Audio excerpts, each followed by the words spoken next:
The vanishing point.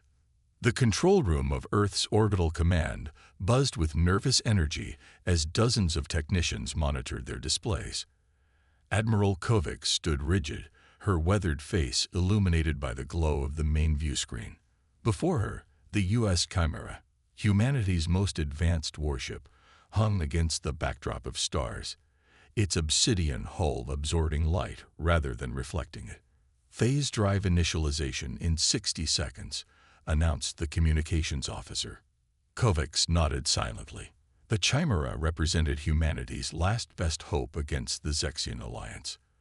For 8 years, the alien coalition had pushed human forces back to the edge of Sol system. Their technology was simply superior, until now. The Chimera's experimental phase drive was designed to shift the massive warship partially out of normal space, rendering it virtually undetectable and allowing it to pass through solid matter. If it worked. Captain Elena Reyes stood on the Chimera's bridge, her dark eyes focused on the mission ahead. At 38, she was young for such a command, but her tactical brilliance had earned her this position. The ship hummed around her, a symphony of human ingenuity and desperation. All systems nominal, Captain, reported Commander Jackson, her XO. Phase drive ready for first full-scale test. Elena nodded. Initiate countdown. The ship's AI began the sequence. Phase transition in 10, 9, 8. Elena felt her heartbeat quicken. Everything they'd worked for came down to this moment. 3, 2, 1. The universe blinked. There was no violent shake, no dramatic flash, just a subtle shift in reality itself. The stars outside the viewports took on a bluish tinge. The air felt thicker somehow. Phase transition complete. The AI announced. Partial dimensional shift achieved at 73% efficiency. A cheer erupted on the bridge. The Lina allowed herself a small smile. Send confirmation to command. Then set course for the Zexian outpost at Proxima Centauri. Let's see what this ship can really do. The Chimera's first mission was meant to be a simple reconnaissance, observe the Zexian outpost unseen, gather intelligence, and return. The phase drive performed flawlessly, rendering them completely invisible to Zexian sensors. But as they approached the outpost, they discovered something unexpected. A massive invasion fleet in preparation. They're targeting the Arcturus colonies, Elena realized, studying the Zexian fleet formations. Thousands of civilians with minimal defenses. Commander Jackson frowned. We have our orders, Captain. Observe and report. Elena's jaw tightened. By the time we report back, and command organizes a response, those colonies will be ash. What are you suggesting? We have weapons they can't detect and can't defend against. Elena's eyes glinted with determination. We can stop this before it begins. The decision violated direct orders, but Elena couldn't stand by it while innocent lives were threatened. The Chimera moved silently through the Zexian fleet, its phase-shifted weapons striking with devastating efficiency. Ship after ship erupted in silent explosions, their crews never even knowing what hit them. Then something went wrong. Phase drive fluctuation. The engineering officer shouted. Power surge in the quantum matrix. The ship shuddered violently. Reality itself seemed to warp around them. Attempting emergency shutdown, the engineer called, fingers flying across his console. Too late. The drive core emitted a blinding flash of blue-white energy. Elena felt herself stretched and compressed simultaneously, as though reality itself was folding around her. Then darkness. When Elena regained consciousness, the bridge was bathed in an eerie blue light. Outside the viewports wasn't the black of space or the distant glow of stars, but a swirling vortex of indigo and violet energies. Status report, she croaked, pulling herself up from the deck. Engineering reports the phase drive has overperformed, Captain. Jackson replied, his voice tight. We're completely out of phase with normal spacetime. Can we reverse it? The ship's chief engineer, Lieutenant Commander Patel, looked grim as she entered the bridge. Not completely, Captain. The drive matrix has been fundamentally altered. We can shift partially back to normal space for brief periods, but attempting a full return would tear the ship apart. Elena absorbed this. So we're trapped. Between dimensions, Patel confirmed. We can see normal space, even interact with it briefly, but we can't fully return. The initial despair was overwhelming. Crew members faced the reality that they might never see their families again. But as days turned to weeks, Elena refused to surrender to hopelessness. If they could partially phase back, they could still fight. They could still make a difference. The Chimera became a ghost, appearing seemingly from nowhere to strike at Zexian forces before vanishing again. They developed strict protocols. No more than 5 minutes in partial phase shift to prevent further drive degradation. Each attack had to be precisely calculated, executed with surgical precision. 6 months after the accident, the Chimera's sensors detected a Zexian assault on the human colony at Proxima Centauri.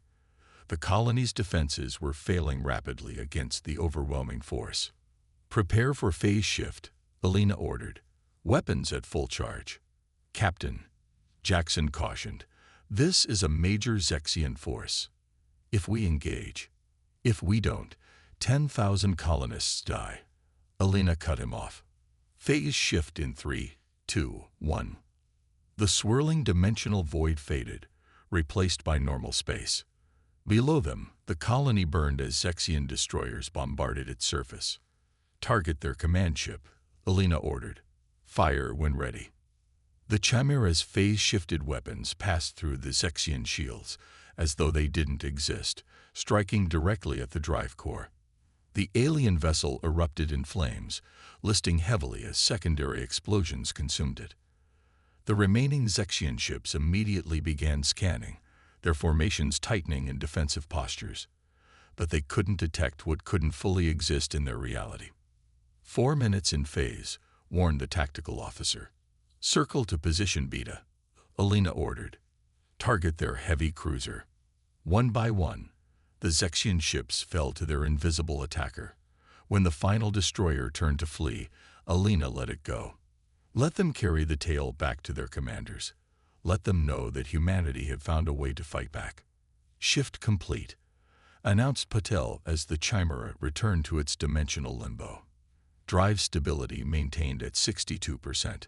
Elena stared at the view screen, which now showed only the swirling energies of their prison dimension. The victory felt hollow.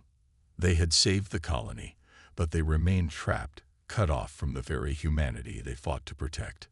What if we're stuck here forever? Asked a young ensign, voicing what everyone was thinking. Elena turned to face her crew. Then we make forever count. If we can't go home, we'll make damn sure humanity has a home to return to. Unknown to Elena and her crew, their ghost attack at Proxima Centauri had not gone unnoticed by Earth's forces. As the reports came in of an invisible savior, a legend began to form. The ghost warship that couldn't exist, but somehow ruled the battlefield. And one scientist began to formulate a theory that would change everything. Quantum redemption. 3 years had passed since the Chimera's disappearance. Dr. Marcus Chen stood before the Earth Defense Council, his presentation reaching its conclusion. Based on the energy signatures recorded at these 17 ghost ship incidents, he said, highlighting points on a star map, I believe the U.S. Chimera wasn't destroyed.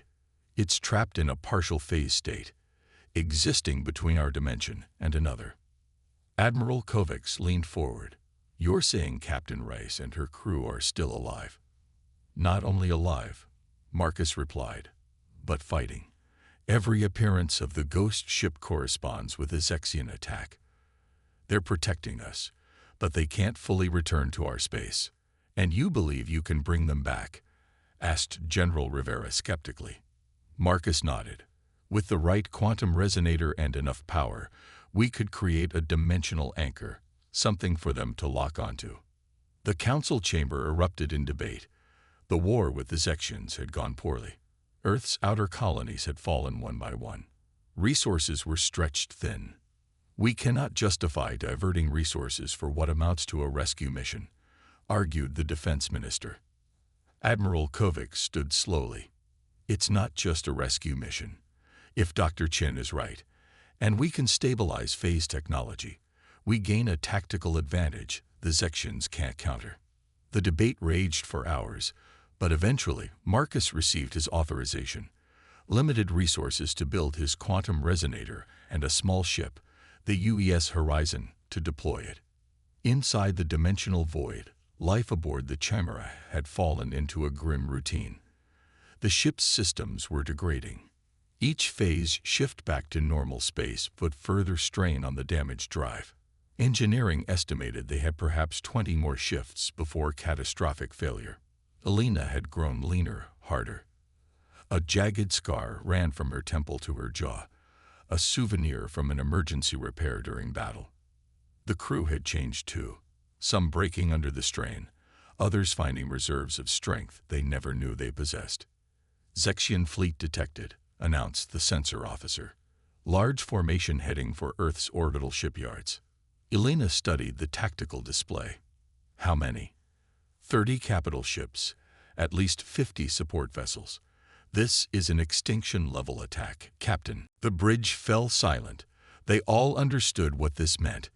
If Earth's shipyards fell, humanity's ability to wage war would end. Extinction would follow swiftly. How many phase shifts can we risk? Elena asked Patel. The engineer's expression was grim. 3, maybe 4 before drive collapse. And at that point, she didn't need to finish. Drive collapse meant being trapped forever or torn apart between dimensions. Elena nodded slowly. Then we make them count. Alert all hands. This is likely our final mission. As the Chimera prepared for battle, the UES Horizon raced toward Earth's shipyards. Marcus Chen monitored his quantum resonator, its power systems humming. I'm picking up unusual quantum fluctuations, reported the Horizon's science officer. Similar to previous ghost ship sightings, but much stronger. Marcus's heart raced. They're coming here. They must have detected the Zexian fleet. Admiral Kovac's voice came through the comms. Horizon, this is Earth Defense Command. The Zexian fleet has broken through our outer defenses. All ships are ordered to engage. Dr. Chen, your mission is secondary now. Marcus gripped his console. Admiral, with respect, my mission may be our only hope. If the ghost ship appears, I need to be in position. A pause. You have 30 minutes, Doctor. Then I need every ship fighting. The battle for Earth's shipyards was already underway when the Chimera made its first phase shift. Elena surveyed the chaos. Human ships outgunned and outmaneuvered, the massive Zexian dreadnoughts pushing inexorably toward the vulnerable shipyards. Target the lead dreadnought, Elena ordered. All weapons, maximum yield. The Chimera's weapons lanced out, striking the Zexian flagship with devastating force. The massive vessel shuddered, secondary explosions cascading along its hull. 2 more minutes in phase, warned the tactical officer. Circle to position Delta, Elena ordered. Target their support vessels. On board the Horizon, Marcus's instruments went wild. There, he shouted, pointing at a distortion in space. That's them. Activate the resonator. The quantum device powered up, emitting a pulse of energy precisely calibrated to the Chimera's phase frequency. For a moment, the ghostly outline of a massive warship flickered into view before vanishing again. It worked, Marcus exclaimed. They're there, broadcast on all frequencies. On the Chimera's bridge, a communication alert sounded. Captain, we're receiving a transmission. The communications officer reported in disbelief. From a human vessel. They're hailing us by name. Elena felt her throat tighten. Put it through. A voice filled the bridge. The first new human voice they'd heard in 3 years. U.S. Chimera, this is Dr. Marcus Chen on the UESS Horizon. We've been looking for you. We can bring you home. Before Elena could respond, the ship shuddered violently. Phase shift destabilizing, Patel warned. We need to return to the void. Wait, Elena ordered. Dr. Chen, we're losing our phase lock. How can you help us? My quantum resonator can stabilize your phase matrix, Marcus replied urgently. But you'll need to synchronize your drive with our device. I'm transmitting the specifications now. Patel studied the incoming data. It could work, Captain. But we'd need to maintain phase for at least 10 minutes to complete the synchronization. We don't have 10 minutes, Elena said grimly. The drive will collapse. There's another option, Patel said quietly. If we deliberately overload the phase drive while synchronized with their resonator, the resulting quantum cascade could force a complete phase transition. You're talking about destroying the Chimera, Commander Jackson realized. Patel nodded, but it might push the crew back into normal space completely. Elena looked around at her bridge crew, these people who had followed her into the void and fought alongside her for 3 years. Prepare the evacuation shuttles. We're going to save Earth and go home, even if the Chimera can't come with us. The plan came together with desperate speed. The Chimera would make one final attack run against the Zexian fleet, synchronizing with the Horizon's resonator as they fought. When the moment came, they would overload the phase drive, creating a quantum explosion that would hopefully propel the crew back to normal space and take a significant portion of the Zexian fleet with them. All hands to evacuation stations, Elena ordered. Prepare for final attack run. The Chimera shifted back to normal space for the last time, its weapons blazing against the Zexian fleet. As they fought, Patel worked frantically to synchronize their phase drive with the Horizon's resonator. Synchronization at 62%, she reported. Need 5 more minutes.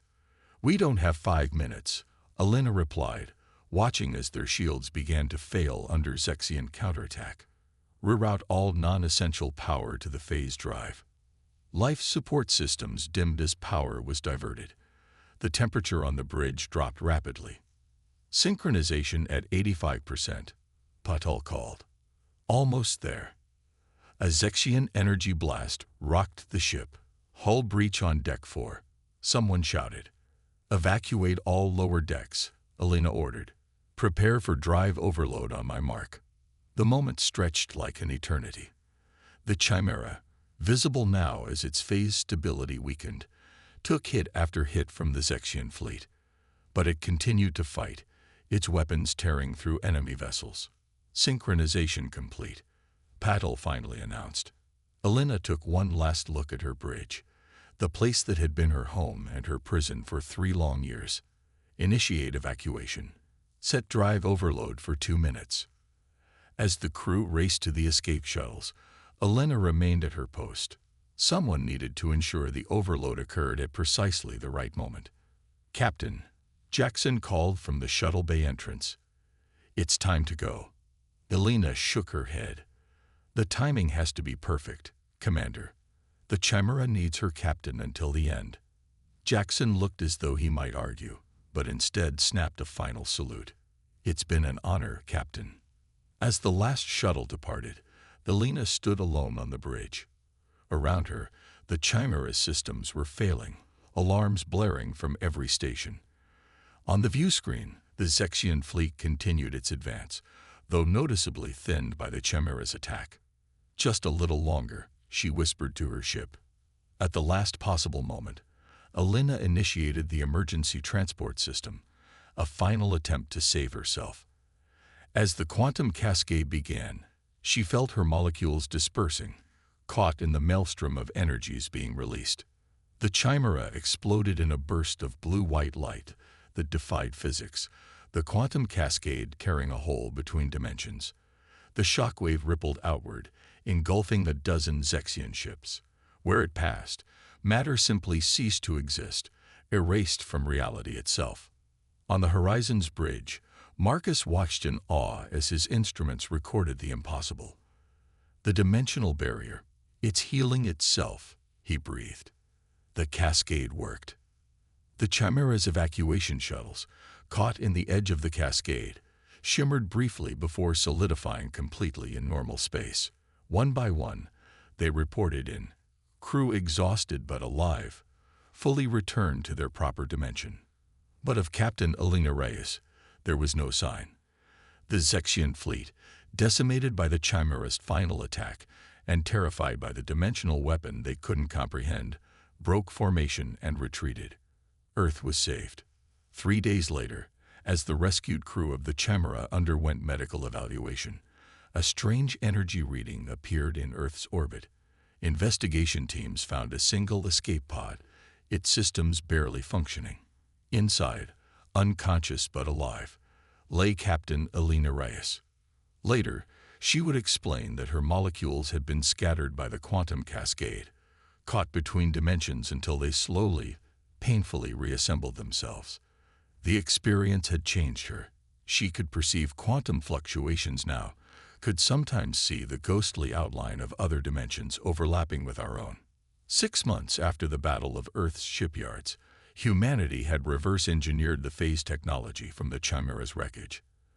A new fleet was under construction, ships that could slit between dimensions at will. The war with the Zexians had turned decisively in humanity's favor. In a quiet ceremony at Earth Command, Admiral Kovacs pinned the Federation's highest honor to Elena's uniform. "Captain Reyes, you and your crew did the impossible," she said. "You turned a disaster into humanity's salvation." Elena nodded, her gaze distant. Part of her, she knew, would always remain in that swirling void between dimensions, but she had brought her crew home, had given humanity a future. "What will you do now?" Marcus Chen asked her afterward. Elena looked up at the stars, visible through the dome overhead. "There are other dimensions out there, Doctor. Other realities brushing against our own. I think it's time we explored them, properly this time." Marcus smiled. "I believe they're building a ship for just that purpose. They're calling it the Phantom." Elena raised an eyebrow. "Are they looking for a captain?" "I believe they're waiting for you to finish your leave," Marcus replied. "Some journeys can only be made by those who've already crossed the threshold." Elena nodded, a small smile forming on her lips. The void had changed her, had nearly destroyed her, but it had also shown her wonders beyond imagining. And now, humanity would follow where the Chimera had accidentally led, into the spaces between spaces, where reality itself was just one possibility among many. The ghost warship that shouldn't have existed had changed the rules of existence itself.